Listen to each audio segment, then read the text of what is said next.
This episode begins with Kiteman, who tells everyone in the bar to be careful with the words they say to Golden Glider because she's emotionally unstable. Golden Glider is upset because the mom who she just rescued is nowhere to be found.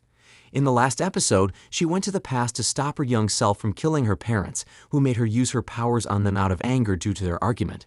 But fortunately, her going to the past changed something.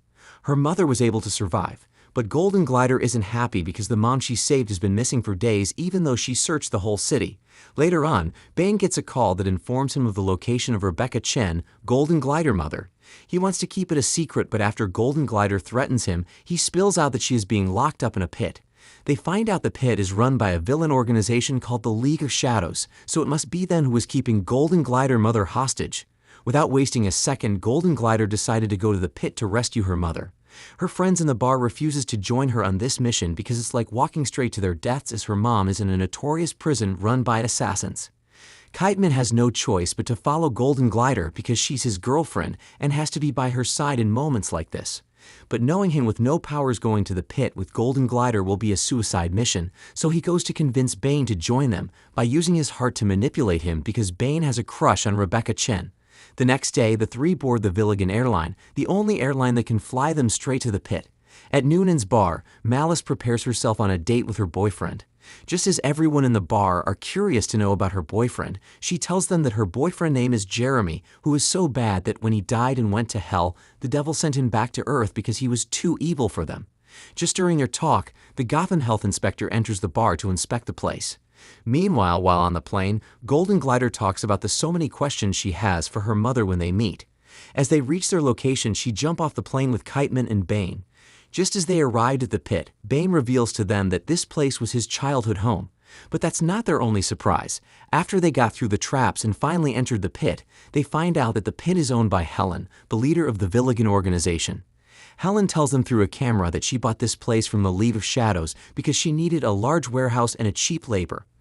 Golden Glider threatened to kill her if she doesn't hand over her mother to her, but to Helen, they walked right into her trap as she sends her clone to finish them off. Golden Glider tries to use her powers, but unfortunately, superpowers cannot function down here. They all had to fight their way out using their fists. With Bane's assistance, they were able to take out her mother from the cage. It became known to us that without Bane, they would have died in seconds. Bane takes out Helen's men and carries his friends out of the pit. Golden Glider mother wakes up from unconsciousness, but she's not actually happy to see her and would even prefer to stay in the pit than to be with her. Golden Glider is heartbroken because of this and goes to the bar to drown herself with alcohol just to get over the pain. She cries that instead of her mom thanking her or saying how she misses her, her mom has instead just been avoiding her. Kiteman, being the good boyfriend he is, tells her not to feel bad as her mom just needs time to get to know her. He suggests an old-fashioned Mother's Daughter's Day, which is about mother and daughter spending a whole day together. This cheers Golden Glider up as she sees it as a great idea to bond with her mother. Golden Glider mom wakes up and we find out the reason she has been avoiding Glider is because of how she uncontrollably killed her dad with her powers when she was little. Kiteman tries his best to make her like him, but turns out her mom is arrogant and rude in nature. She calls their bar a shithole and reveals to only be staying around because rent for a new apartment is expensive. She calls Kiteman a loser and adds that he's not only not right for her daughter, but as well not right for any girl. Golden Glider interrupts their conversation and suggested to her mom on the mother-daughter day outing. Spending a day with Glider is something that sounds unbearable to her. Becca asks Malice to join them on the outing as she's the only person in the bar that seems fun to her. Becca tells Glider it doesn't have to be Mother-Daughter Day. Instead, it could be Hot Girls Day. According to Malice's suggestion, Becca decided to take them to the body-piercing shop to get their nipples pierced. Glider doesn't like this, but to impress her mom, she decides to go. Kiteman, on the other hand, couldn't get his mind off what Golden Glider mom told him about how he is just a useless hero with no powers, and he begins to ask questions like why Golden Glider is with him. Noonan tells Kiteman to stop having a loser mentality and instead go get a superpower. He gives an address to the building on where he is going to get powers. The address given to Kiteman leads him directly to Etrigan Villigan Company. Etrigan tells Kiteman that only his boss can give him superpower, but he wouldn't make it to her tower because her security is tight. Kiteman shows up at Helen's Villigan Tower, and he gets through by bribing the security and made the dogs like him by giving them food. He finally meets Helen in her office, who appears to already know that he came here to ask for a superpower because she has access to the search history. Helen is fully interested in giving him powers, but reminds him that everything has a price, but this is not about money. Before she gives him the powers, she tells Kiteman that he must stop being Kiteman so he can move from the boy he is today to the man he could become. Past memories immediately flashes through Kiteman's head on how being Kiteman changed his life and how it helped him to get his first girlfriend. He cries as he says goodbye to his kite. As much as he loves his kite, he loves Glider more and doesn't want to be useless to her anymore. During a day out with her mother, Golden Glider is upset that her mom is just excluding her from all activities. Her mom reveals something that breaks her heart. Rebecca says she isn't interested in being her mother, and she left on purpose as she doesn't want to be around her. Glider killed her father, so Rebecca was afraid that same thing might end up happening to her. Glider cries as it wasn't her fault. She never wanted these powers, but her mom leaves saying she also never wanted a child like her. This alone leaves Glider in tears. Out of anger, Golden Glider takes Rebecca to her apartment and makes her use a toilet which, after flushing it, takes the person back to the 80s. Helen gives Kiteman a superpower with her special machine. He shows up on the streets with a monster truck and reveals to have changed his name from Kiteman to Beast Mode. The powers Helen gave him changed a lot on him that he was no longer himself anymore. The machine that gave Kiteman the powers increased his arrogance, his confidence, his Dutchiness and body mass to 100%. As Beast Mode, he becomes a jerk. He has his powers of not just insulting people, but can also take down people by pulling out their underwear. He uses this to oppress his friends in the bar, which gets Golden Glider attention. She is surprised with his transformation and asks they should talk upstairs. Golden Glider isn't happy about his powers because he's now a douche. Just as he insults her, she breaks up with him, but Beast Mode said something that made her so angry. He says she will never find someone to love her as she couldn't even get her own mother to love her. Golden Glider, out of anger, unleashes her powers and asks Beast Mode to leave or she's going to kill him. Helen smiles that her evil plans would soon come to pass, and Beast Mode is going to play a huge role in that. The next episode begins with Helen announcing the nomination for the 8th annual Villigan's Sexiest Villain Alive Awards. The 7th-time Sexiest Villain champion Lex Luthor is nominated. Beast Mode is also nominated for the award, but to everyone in the bar surprise, Bane also gets nominated for this award. Later on, Beast Mode enters the bar and keeps on being a douchebag as he mocks Bane, who is happy for being nominated. After Beast Mode left, Golden Glider finds out that none of these is Kiteman's fault as he got the douchebag powers. Just as she thinks of ways to change him back to normal, Noonan tells her she better find someone who can, because if this goes on much longer, the Kiteman she knows will be gone for good. Immediately, a person who she believes can change Kiteman gets to her mind. Since Kiteman has spent his whole life trying to impress his dad, Golden Glider feels his dad can get him to give up his douchebag power. But Kiteman, dad isn't interested because for him to do that, he will have to spend time with his son, which is like the last thing on his mind to do. She makes a deal which got him interested. If he helps her out, she will make sure that Kiteman doesn't text and call him for a whole year. Meanwhile, Malice, who wants Bane to win the Sexiest Man award instead of Beast Mode, takes Bane for shopping and transforms him. But she feels he isn't sexy enough as something is missing.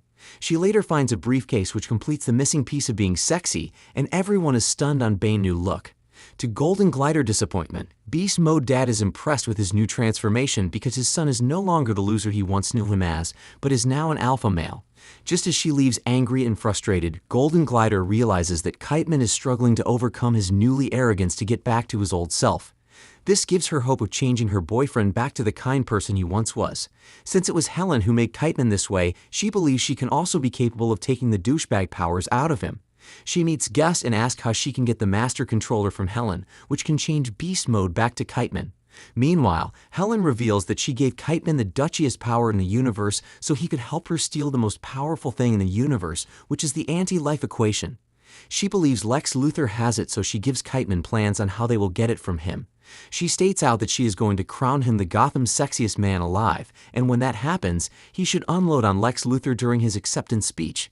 She wants Kiteman to make Lex so furious that he won't notice anything else going on in the room. While Lex is distracted, she will release some tiny hummingbird robots that will help her find the anti-life equation, which is inside a briefcase, and believes it will be the building of the Legion of Doom, which is where the award ceremony will be hosted. In order for her to gain access to Helen Tower to get the Master Controller, she makes a deal with a villain Clayface who has the ability to shapeshift into anyone. Clayface makes himself look just like Helen, which helps Golden Glider to pass through the security all the way to Helen's room. After she finds the Master Controller, she is upset that the only way to activate is through a retina scan from Helen. On the other hand, the nomination award ceremony begins as we see Helen and Beast Mode entering inside the Legion of Doom building. In case you don't know, Lex Luthor hid the anti-life equation inside the Noonan's bar as he feels it's the least suspecting place for anyone to look for it. But to his surprise, he sees Bane with the anti-life equation.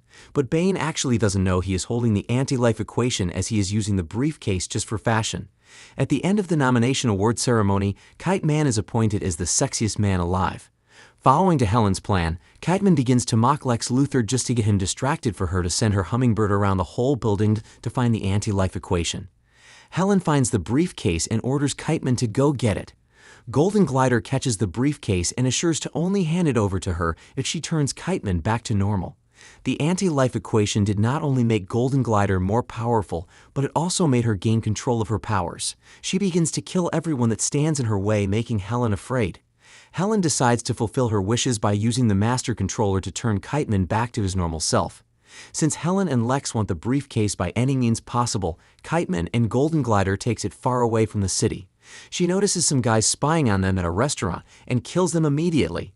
Just as they go to an hotel to hide for a while, dozens of robots confronts them.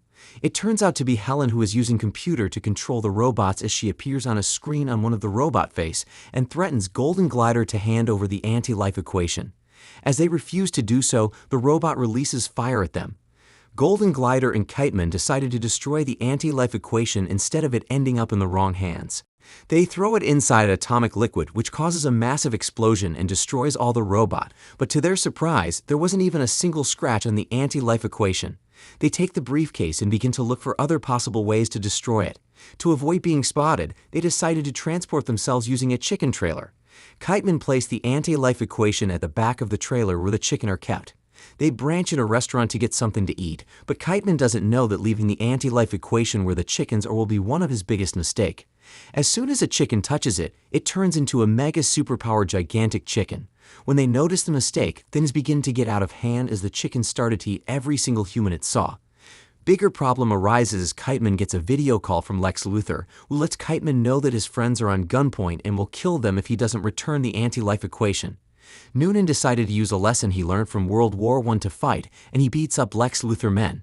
Seeing that their friends have this under control, they decided to focus on their problem, which is how to take down the gigantic chicken. An idea gets to Golden Glider's mind. She manages to tie the chicken on its leg, giving Kiteman the chance to hit the chicken on its butt using a hammer, making it to vomit the anti-life equation, turning the chicken back to normal.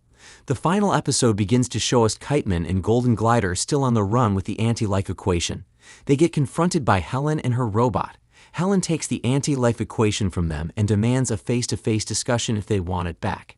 Helen tells them that Lex Luthor wants the equation so he can use it to kill Superman, but he is unaware that it will destroy the entire universe. Darkseid also wants the equation. Helen urges Kiteman to possess the power of the anti-life equation as she believes he is the only one that can use the power for good, and he could be able to stop Darkseid. Just as Kiteman wonder how to use the anti-life equation, Newman invite him and his friends to his secret basement called the War Room, where they gather to strategize.